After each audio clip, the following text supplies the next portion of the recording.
이는 하나님의 말씀은 요한복음 13장이 되겠습니다.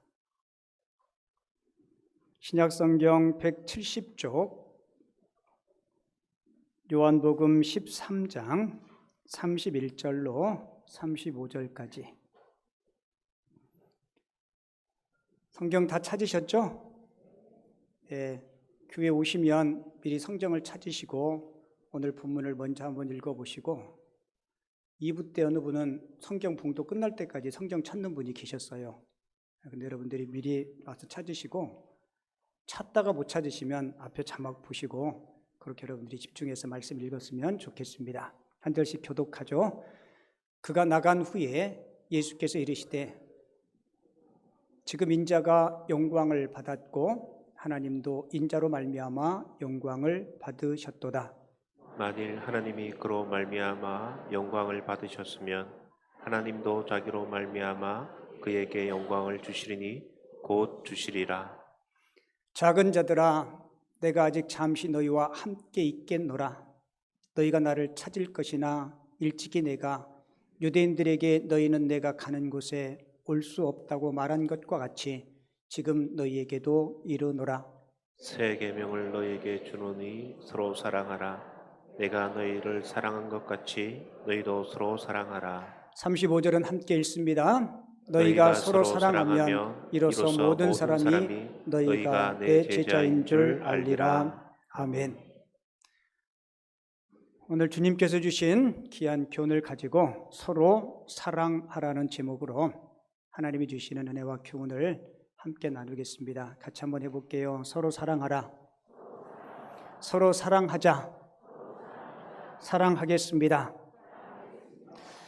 우리는 무슨 일을 하든지 내가 하고 있는 일을 잘하고 싶어 합니다. 목사인 저는 목회를 잘하고 싶어요. 설교도 잘하고 싶고 찬양도 잘하고 싶고 아마 여러분들도 하고 있는 일을 잘하고 싶을 거예요. 공부하는 학생들은 공부를 다 잘하고 싶어 하고 운동하시는 분들은 운동을 잘하고 싶어 하고 사업하시는 분들은 사업 잘해서 돈도 많이 벌고 싶어 하고 가정주부들은 요리를 잘하고 싶어요? 맞죠? 예. 여러분들이 손이 황금손 마냥 여러분들이 손을 거치고 나면 그 음식이 맛난 음식으로 나오고 싶어 할 겁니다. 여러분에게 질문 하나 드릴게요. 여러분은 신앙생활을 잘하고 싶으신가요? 예수 잘 믿고 싶으신가요? 예수 잘 믿는 방법이 뭘까요? 오늘 예수 잘 믿는 방법을 여러분들과 함께 좀 생각해 보려고 그래요. 예수 잘 믿는 방법은 간단해요. 레시피가 그렇게 복잡하지 않습니다. 예수 잘 믿는 방법은 하나님의 말씀 안에 거하는 것이고 그 말씀에 순종하는 거예요. 이렇게 이야기했더니 속으로 말은 쉽지 그렇게 혹시 이야기하는 분 계실지 모르겠는데 여러분 하나님의 계명은 그렇게 어렵지 않아요. 우리가 할 수 없는 것들을 주님께서 우리에게 명하시지 않습니다. 오늘 본문 14장 21절을 보면 이렇게 기록되어 있어요. 나의 계명을 지키는 자라야 나를 사랑하는 자니 나를 사랑하는 자는 내 아버지께 사랑을 받을 것이요 나도 그를 사랑하여 그에게 나를 나타내리라. 하나님 우리에게 신구약 66권의 말씀을 주신 이유는 우리를 구속하고 우리를 불편하게 하고 우리를 힘들게 하기 위해서 주신 말씀이 아닙니다. 여러분 운전하다 보면 교통법규가 있죠. 그게 여러분들에게 불편함을 주던가요? 때로는 불편할 수도 있겠죠. 앉아가지고 저놈의 신호등은 왜 이렇게 빨간 게 오래 있어? 만약에 교통법규가 없다면 엄청난 혼돈과 불행이 닥칠 겁니다. 하나님 우리에게 계명을 주신 이유는 저와 여러분들을 너무 사랑하셔서 우리를 행복하게 하기 위해서 계명을 주신 거예요. 신명기 10장 13절 제가 참 좋아하는 말씀인데요. 같이 읽을게요. 시작. 내가 오늘 내 행복을 위하여 내게 명하는 여호와의 명령과 규례를 지킬 것이 아니냐. 아멘. 여러분 하나님께서 값없는 은혜로 저와 여러분들을 구원해 주셨습니다. 구원받은 우리들이 예수 잘 믿기 위해서 행복한 삶을 살기 위해서 꼭 필요한 것이 하나님의 말씀에 같이 볼게요. 절대 순종하는 것이 신앙생활 잘하는 것입니다. 아멘이신가요? 그러니까 올바른 신앙생활, 예수 잘 믿는 것은 하나님께서 하라는 말씀하고 하지 말라는 거 안 하면 돼요. 간단하죠? 대답들을 안 하셔. 간단해요, 안 해요? 간단한데 어려워요? 어렵죠. 그래서 저와 여러분들이 계속 훈련하는 겁니다. 꾸준히 성실하게 지속 반복적으로 그렇게 될 수 있도록 우리가 주님 앞에 기도하며 훈련하는 거예요. 왜요? 우리는 죄성이 있기 때문에 자꾸 하나님이 원하시는 것보다 그렇지 않은 쪽으로 자꾸 기울여 가요. 전도단체인 내비게이터라고 있는데요. 이 내비게이터를 처음 만든 분이 도슨 트로트맨이라는 사람이에요. 이분은 성경을 암송하고 암송한 그 말씀을 삶에 적용하고 그러면서 복음 전파하는 사역에 크게 공헌한 사람입니다. 이분이 젊었을 때 야채 장사를 했습니다. 근데 젊었을 때부터 나는 하나님의 말씀에 무조건 절대 순종한다. 그래서 하루 장사하기 전에 말씀을 묵상하고 특별히 그 말씀 가운데 한 절을 암송하고 그 한 절을 그날 삶에 적용하는 거예요. 근데 그날 아침에 암송한 말씀이 빌립보서 4장 5절이었는데요. 너희 관용을 모든 사람에게 알게 하라. 같이 읽어볼게요. 시작. 너희의 관용을 모든 사람에게 알게 하라. 이 말씀을 아침에 묵상하고 암송하고 내가 오늘 하루를 살아가면서 관용하는 삶을 살겠다. 그리고 장사를 나갔어요. 요즘 같으면 뭐 화물차에다 싣고 이 마을 저 마을 다니면서 야채를 파는데 어느 마을 장사를 나갔는데 어느 아주머니가 야채를 가지고 와서는 이거 어제 산 건데 싱싱한 거로 바꿔달라는 거예요. 여러분 야채는 그러지 않잖아요. 하루 지나면 시들 수 있으니까. 아니 그 이야기를 듣고 내심 자기도 모르게 밑에서 화가 쑥 올라오는 거예요. 근데 오늘 아침에 암송한 말씀이 있어요. 뭐였어요? 너희 관용을 모든 사람에게 알게 하라. 이게 머릿속엔 있고 밑에는 화가 올라오고 중간에 딱 충돌됐어요. 근데 말씀이 이겼어요. 그래서 신선한 야채로 바꿔줬습니다. 바꿔주면서 그래 내가 손해보더라도 하나님의 말씀에 너희 관용을 모든 사람에게 알게 하라 했으니까 내가 그렇게 순종하겠습니다 하고 교환해 줬어요. 그리고 그 다음 날 다시 그 마을에 가서 야채를 파는데 어제 야채를 신선한 거로 바꿔간 그 아주머니가 동네에 소문을 내줬어요. 저분 참 좋으신 분이라고 물건도 참 좋다고. 그래서 아주머니들이 뛰러 와가지고 그날 장사를 잘 했다는 겁니다.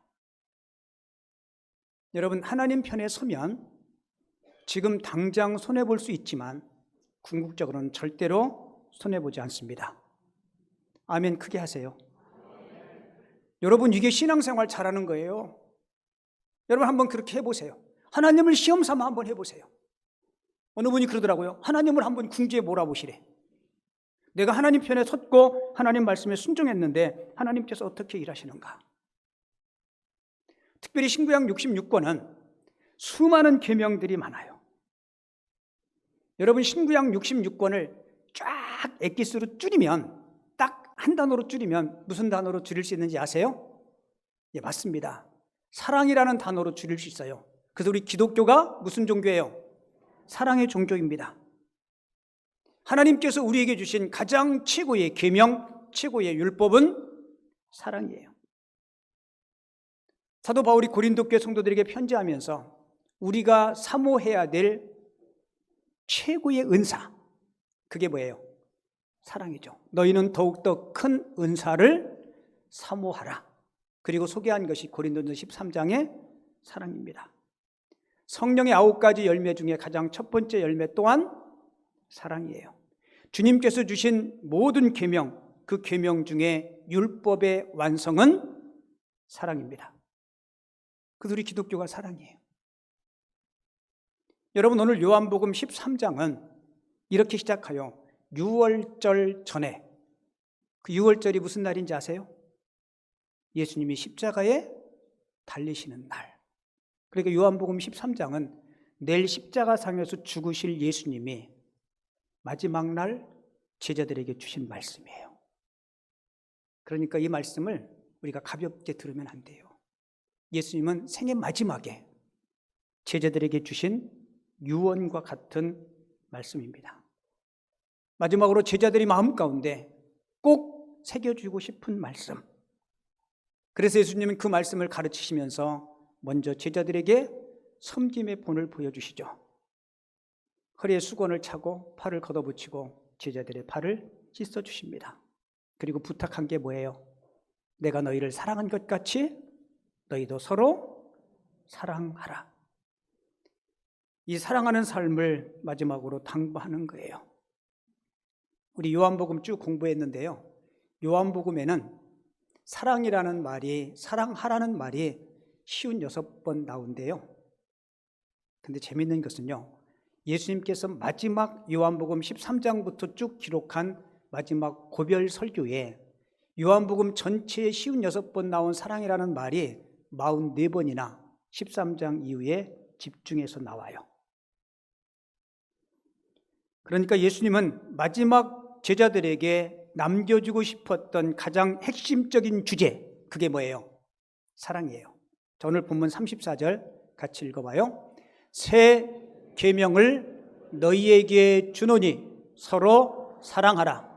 내가 너희를 사랑한 것 같이 너희도 서로 사랑하라. 여러분, 예수님이 제자들이 곁을 떠나면서 제자들에게 서로 사랑할 것을 당부해요. 여러 가지 교훈도 많았지만 왜 사랑에 대한 교훈을 하셨을까? 그만한 이유가 있었어요. 여러분, 제자들은 예수님과 3년 동안 함께 동거동락하죠. 근데 갑자기 예수님이 십자가에서 처형된다고 생각해 보세요. 여러분, 제자들이 받을 충격, 여러분 얼마나 크겠습니까? 3년 동안 주님을 믿고 따랐는데 어쩌면 그 믿음도 파산되고, 그동안 예수님과 함께 지내면서 예수님께서 이루실 그 아름다운 나라들을 꿈꾸었는데 그 모든 꿈들도 다 무너져 버릴 겁니다. 예수님은 그리고 그 말씀을 하시고 그 다음 단락에 베드로가 닭이 울기 전에 예수님을 3번 부인할 것을 말씀하세요. 여러분, 이런 제자들의 마음을 예수님이 다 읽으신 거예요. 이런 영적인 위기에서 꿋꿋하게 버틸 수 있는 것, 그것은 오직 사랑임을 예수님께서 아셨던 것입니다. 여러분, 사랑의 진가는 언제 나타나는지 아세요? 서로 좋을 때는 서로 사랑하는 것처럼 보여요.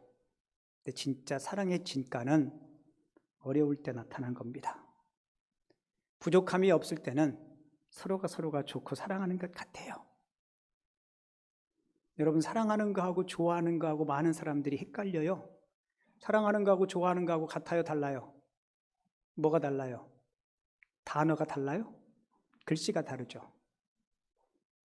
제가 여러분들에게 몇 번 이야기를 드렸는데 가장 쉽게 예를 들어서 설명하면 사랑하는 것하고 좋아하는 것하고 차이점은 이거예요. 고양이는 쥐를 좋아할까요? 사랑할까요? 네? 그죠? 여러분은 사과를 좋아하시나요? 사랑하시나요? 그죠? 사랑하면 절대로 고양이가 쥐를 잡아서 아작아작 못 씹어 먹어요. 근데 우리는 사랑하는 거하고 좋아하는 거하고 때로는 혼돈하고 착각할 때가 있어요. 좋아하는 것이 사랑하는 것처럼 느껴질 때가 언제인지 알아요? 그 뭐뭐 때문에 하는 사랑은 좋아하는 거예요. 그런데 뭐뭐임에도 불구하고의 사랑은 예수님의 사랑이에요. 여러분, 예수님이 우리를 사랑할 때 우리를 좋아하는 차원을 뛰어넘어요. 우리가 잘나고 똑똑하고 예쁘고 의인이라서 우리를 사랑했나요? 아니요. 언제 사랑했어요? 우리가 죄인 되었을 때, 우리가 연약할 때, 우리가 그리스도를 멀리 떠나 있을 때, 허물과 죄로 죽어 있을 때. 여러분, 사랑의 진가는 힘들고 어려울 때, 어떤 위기 때 그것이 진정한 사랑인 줄을 우리가 깨닫게 돼요. 여러분, 부부지간의 사랑도 그렇잖아요. 서로 좋을 때는 검은 머리가 뭐 될 때까지요? 알긴 잘 알아요. 팥뿌리처럼 하얗게 될 때까지, 젊고 아름다울 때나 능력이 있을 때나, 때로는 병들고 약할 때나 지금과 같이 한결같은 마음으로 사랑하겠느냐라고 물으면 뭐라고 얘기해요? 예식장이 떠들썩하게 지붕이 들썩들썩할 정도로 예라고 이야기해요. 근데 여러분, 진짜 사랑은 때로는 능력도 없어지고 연약함이 있더라도 끝까지 그 연약함을 품고 갈 수 있는 것, 여러분, 이게 진실한 사랑인 줄을 믿습니다. 예수님은 그 사랑을 우리에게 지금 말씀하고 있어요. 그리고 예수님은 그 사랑의 모델이 되십니다. 이렇게 말씀하세요. 내가 너희를 뭐한 것 같이, 사랑한 것 같이. 그러니까 예수님은 사랑을 말로 가르치신 것이 아니고 사랑을 행동으로, 삶으로 보여주셨습니다. 예수님은 항상 모범을 보여주셨어요. 여러분, 이게 쉽지 않은 가르침이죠. 그래서 발을 먼저 씻어주신 거예요. 내가 너희에게 한 것 같이 너희도 그렇게 먼저 하라. 그 이철환 씨가 연탄길이라는 책에서 행동으로, 삶으로 사랑과 어떤 가르침을 보여줘야 된다는 그 이야기를 행복한 지하철이라는 이야기를 통해서 우리에게 소개해주고 있는데요. 그 지하철에, 전철에 사람들이 많아서 자리가 없는데 엄마와 함께 조그마한 꼬마 두 아들이 지하철을 탔는데 너무 힘들고 피곤하니까 지하철 한쪽 구석에 이렇게 쪼그리고 앉아서 졸고 있는 거예요. 그 모습을 보았던 한 노신사가 경로석 자리에 앉아 있다가 자리를 양보한 거예요. 여러분들, 그 경로석에는 어르신들이 앉는 자리죠, 그죠? 가끔 젊은 사람들이 벼 있다고 그 자리에 앉는데 어느 젊은이가 그 경로석에 앉아 있는데 어르신이 와가지고, 이보게 젊은이, 여기는 어르신들이 앉는 자리라고. 그랬더니 그 젊은이가, 어르신, 저도 돈 내고 탔거든요. 싸가지 있어요, 없어요? 싸가지 없죠. 근데 어르신이 화도 내지 않고 이렇게 이야기해요. 이거 왜 젊은이, 여기는 돈 안 내고 탄 사람들이 앉는 자리야. 이거 맞아요, 안 맞아요? 거긴 돈 내고 탄 사람이 앉는 자리가 아니고 돈 안 내고 탄 사람이 앉는 자리예요. 그러니까 자기 자리가 아니죠. 그 노인네 참 멋있어요. 근데 이 아이들이 앉아있다가 어르신이 그렇게 이야기하니까 쪼르륵 경로석에 가서 앉은 거예요. 근데 그 어머니가 그 모습을 지켜보면서 어르신한테, 어르신 그렇게 하지 마시라고, 아이들 버릇 없어진다고. 그랬더니 아이들이 너무 예뻤는지 피곤해 보였는지 이 어르신이 일어나면서 이렇게 이야기해요. 늙은이 한 사람이 대신 피곤하면 두 아이들이 편안하게 갈 수 있으니까 괜찮다고. 근데 어머니가 죄송하니까, 아이고 요즘 아이들은 참 버르장머리가 없다고, 어르신 죄송해요. 그랬더니 이 어르신이 정말 의미 있는 이야기를 해요. 제가 이 아이들한테 이렇게 해야 양보를 가르칠 수 있고요. 그리고 말로만 사랑을 가르치면 말로만 사랑하게 됩니다. 라고 이야기했대요. 여러분, 맞죠? 말로만 사랑을 가르치면 말로만 사랑하게 돼요. 그래서 예수님은 말로만 사랑을 가르치지 않았습니다. 예수님은 손수 제자들의 발을 씻어주시면서 내가 너희들 사랑한 것 같이 너희도 서로 사랑했으면 좋겠다. 여러분, 사랑의 사람이 되고 싶죠? 자, 오늘 세 가지만 잠깐 살펴보겠는데요. 우리 사랑의 사람이 되기 위해서 첫 번째로는 예수님을 바라보시기 바랍니다. 사랑은 듣고 배우는 것이 아니고 보고 배우는 거예요. 우리 요한복음 계속 공부했듯이 예수님은 늘 자신의 삶으로 주님께서 가르치신 계명들을 보여주셨어요. 혹시 이런 이야기 들어보셨나요? 미워하면 닮는다. 미워하면 뭐 한다고요? 닮아요. 내가 누구를 미워하죠. 그러면 나도 모르게 아침에도 그 인간이 생각나요. 그죠? 점심에는 그 인간 말종이 생각나요.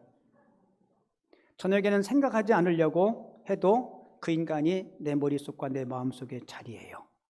그러는 사이에 나도 모르고 나의 마음속에 뭐가 자리해요? 미움이 자리합니다.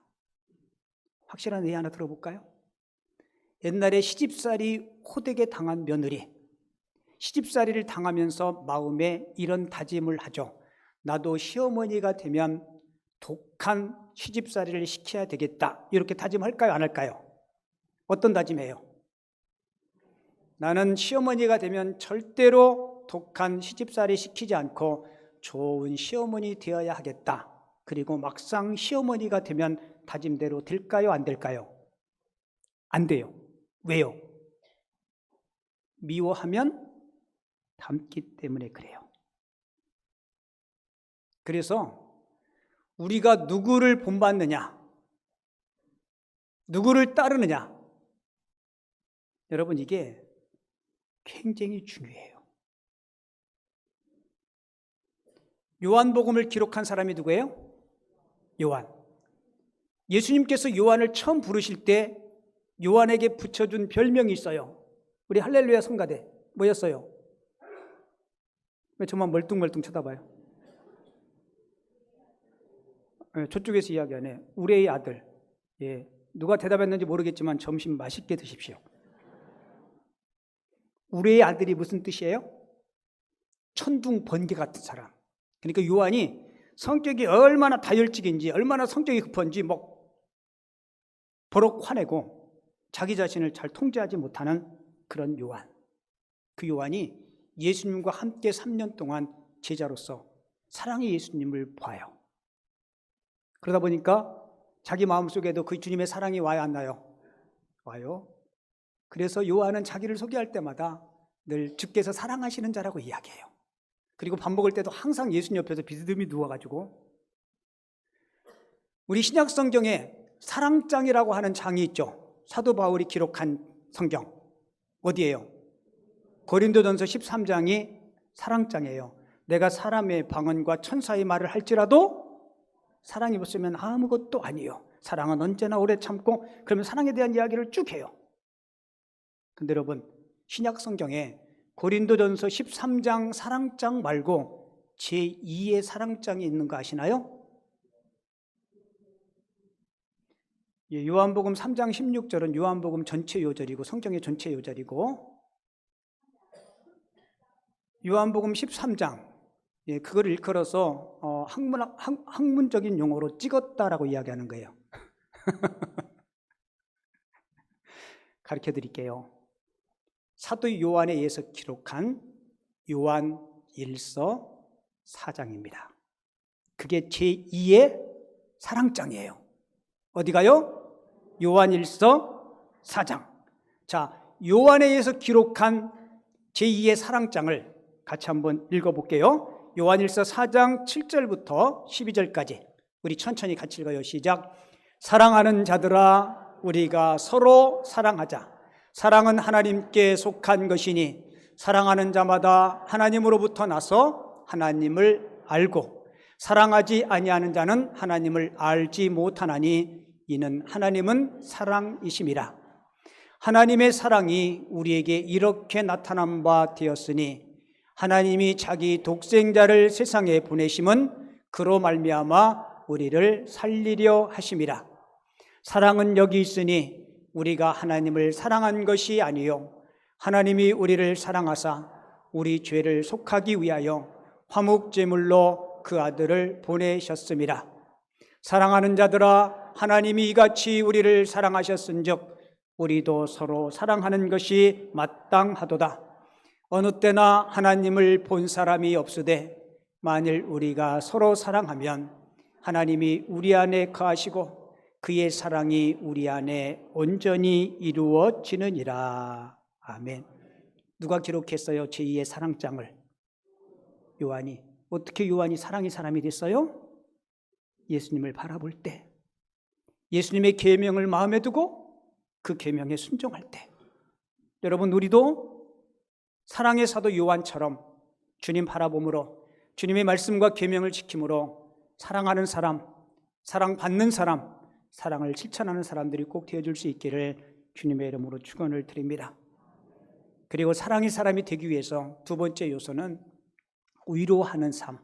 무슨 삶이요? 위로하는 삶을 사시기 바랍니다. 여러분, 예수님께서 골고다 언덕에서 죽으신 후에 돌아가신 예수님을 바라보는 제자들을 한번 상상해 보세요. 제자들은 다 실패자요, 또 배신자요, 주님을 등지고 돌아간 비겁자들입니다. 이런 좌절과 실패 속에 그들은 재기할 수 없었을 거예요. 여러분, 그런 그들에게 정말 필요한 말이 있다면 뭘까요? 아마 격려와 위로의 말 한마디였을 거예요. 여러분, 우리가 우리 사랑을 대변할 때 그 사랑의 대변어가 바로 격려하고 위로해 주는 겁니다. 연습 한번 해볼까요? 괜찮아요. 괜찮아요. 여러분, 이 따뜻한 말 한마디가 실패한 제자들을 바로 세워주세요. 만약에 부활하신 예수님이 베드로를 만나서 베드로야, 너 내 첫 번째 제자 맞아? 어떻게 어제하고 오늘하고 다르니? 어떻게 그렇게 모른다고 3번씩이나 나를 부인하니? 너는 정말 배신자야. 너 정말 실망이야. 만약에 주님께서 그렇게 이야기했다면 베드로는 다시 일어나지 못했을 거예요. 사랑하는 제자였던 요한도, 요한, 너 나 십자가에 못 박힐 때 너 내 옆에 있었지? 너 한 일 뭐 있어? 안드레라는 제자도 내가 주님을 위해서 죽는 데까지 쫓아가겠노라고. 나머지 제자들도 마찬가지예요. 그런데 주님은 그런 제자들을 탓하거나 그들의 약점을 들춰내지 않았습니다. 요한복음이 전체 몇 장으로 구성되어 있죠? 21장에서 실패한 제자들을 주님께서 찾아가세요. 숯불을 피워놓고 생선을 구면서 조그마한 파티를 주님께서 준비하셨어요. 그리고 첫 번째 제자였던 베드로에게 묻죠. 뭐라고 물어요? 요한의 아들 시몬아, 네가 나를 사랑하느냐? 3번을 물어요. 여러분, 그 질문에 베드로가 뭐라고 대답해요? 이렇게 대답해요. 예, 사랑합니다라고 대답하지 않아요. 주님, 내가 주님을 사랑하는 줄 주님 아시잖아요. 여러분, 베드로는 알았어요. 내가 나를 사랑하느냐? 이 질문이 아니고 예수님께서 베드로야, 내가 비록 실패하고 나를 배신하고 등졌지만 나를 3번이나 부인했지만 아직도 실패한 너를 나는 여전히 사랑한단다. 아멘이신가요? 여러분, 우리에게도 주님 그렇게 말씀하시잖아요. 여러분, 어떤 실수나 실패가 있을 때 주님 앞에 제가 부끄럽습니다. 주님 어떡할까요? 주님 뭐라고 말씀해요? 괜찮다라고 말씀해요. 우리는 자신한테는 참 관용해요. 근데 다른 사람이 허물이나 실수, 한 번만 실수해도 여러분 용서를 잘 안 하려고 그래요. 그러는 한 번 실수하고 한 번 마음 상하면 한 번 왼수가 평생 왼수 돼버려요. 여러분, 신앙 안에서 설교하는 목사들도 그렇고요, 설교를 듣는 성도들도 그렇고요, 우리는 사랑을 수도 없이 들었지만 그 사랑을 삶 속에 잘 적용하지 못해요. 제가 2023년도 황동도에 노회장 됐어요. 제가 태어나서 노회장 처음 하는 거예요. 그죠? 근데 뭘 잘 몰라요. 뭘 하다 보면 틀리면 선배 목사님들이 저한테 뭐라고 하는지 알아요? 성 목사님, 괜찮아요. 틀리면서 성숙하고 틀리면서 배우는 거예요. 그렇게 말씀해 주는데 그게 얼마나 고마운지 몰라요. 그리고 너무너무 잘 가르쳐 주세요. 그러면 제가 틀려도 괜찮구나 그러고 계속 틀릴까요? 아니요. 2번 다시 틀리지 않으려고 머무해 놓고 또 연습하고 반복하고. 여러분, 주님의 이 사랑을 체험한 베드로가 사랑을 뭐라고 정의했는지 알아요? 사랑은 모든 허물을 맞아요. 베드로는 사랑을 그렇게 정의했어요. 사랑은 모든 허물을 덮느니라. 모든 허물을 가리우느니라. 여러분, 그게 사랑이에요. 근데 우리는 누가 허물이 있으면 어떻게 해요? 가리우죠. 덮어주죠. 그렇게 하고 싶죠? 그렇게 합시다. 그렇게 하셔야 돼요. 누가 허물이 있을 때 절대로 휴대폰 열지 마세요. 집사님만 알아. 내가 권사님하고 친해서 하는 이야기인데 권사님만 알아. 그러면 말을 똑같이 해.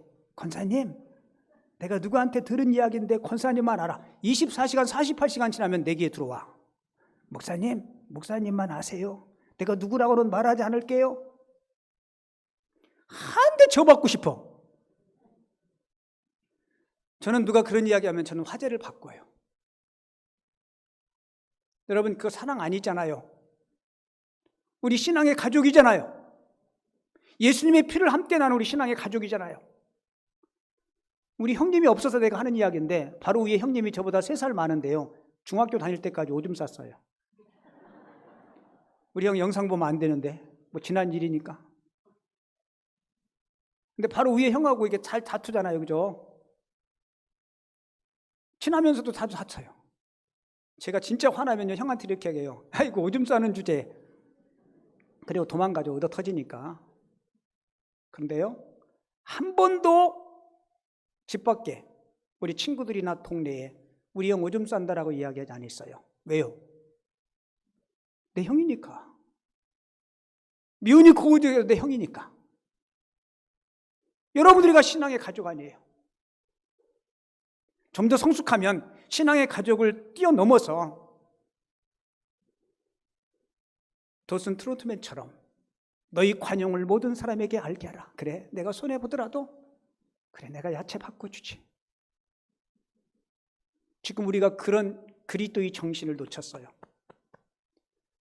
어저께 MBC에서 TV 보니까 어떤 목사님이 막 성추행했다고. 내가 보는데 가슴이 너무 아파.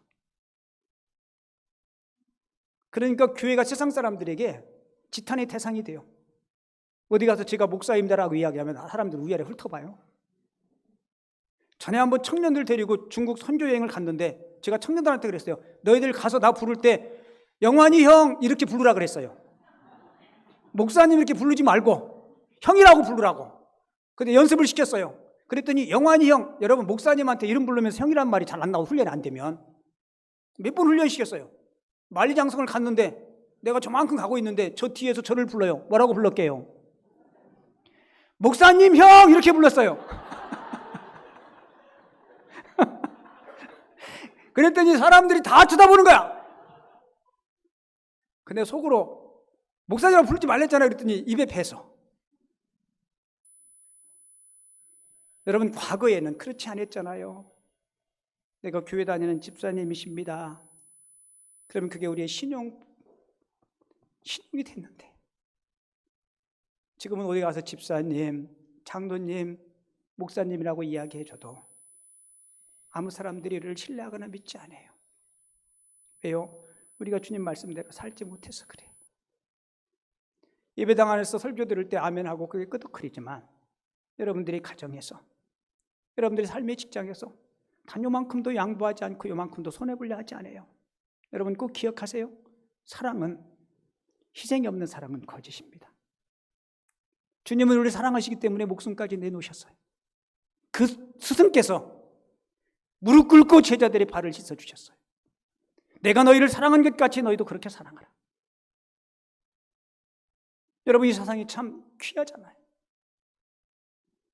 여러분 이 사랑의 삶을 살기 위해서 꼭 필요한 것은 은혜를 받아야 우리가 이 사랑을 할 수 있습니다. 이게 3번째 교훈이에요. 사랑의 사람이 되기 위해서 뭘 받아야 돼요? 은혜를 받아야 이 사랑을 할 수 있어요. 여러분 예수님이 34절에서 새 계명을 너희에게 주노니 너희는 서로 뭐 하라고요? 사랑하라. 여러분 구약 성경에는 사랑의 계명이 없나요? 있어요. 구약에도 사랑의 계명이 있어요. 그런데 왜 그 사랑의 계명을 말씀하시면서 새 계명이라고 이야기했을까? 새 계명을 붙인 이유는요, 우리가 하나님의 주님의 그 은혜를 받아야 그 사랑을 할 수 있기 때문에 그렇게 말씀하신 것입니다. 제2의 사랑장이 신약 어디라 그랬어요? 네, 4장. 그냥 4장이에요. 자, 요한일서 4장 제2의 사랑장. 자, 은혜를 받아야 사랑할 수 있음을 요한은 4장 7절에서 이렇게 이야기해요. 사랑하는 자들아 우리가 서로 사랑하자. 사랑은 누구께 속했어요? 맞습니다. 하나님께 속한 것이니 사랑하는 자마다 하나님으로부터 나서 하나님을 안다라고 이야기해요.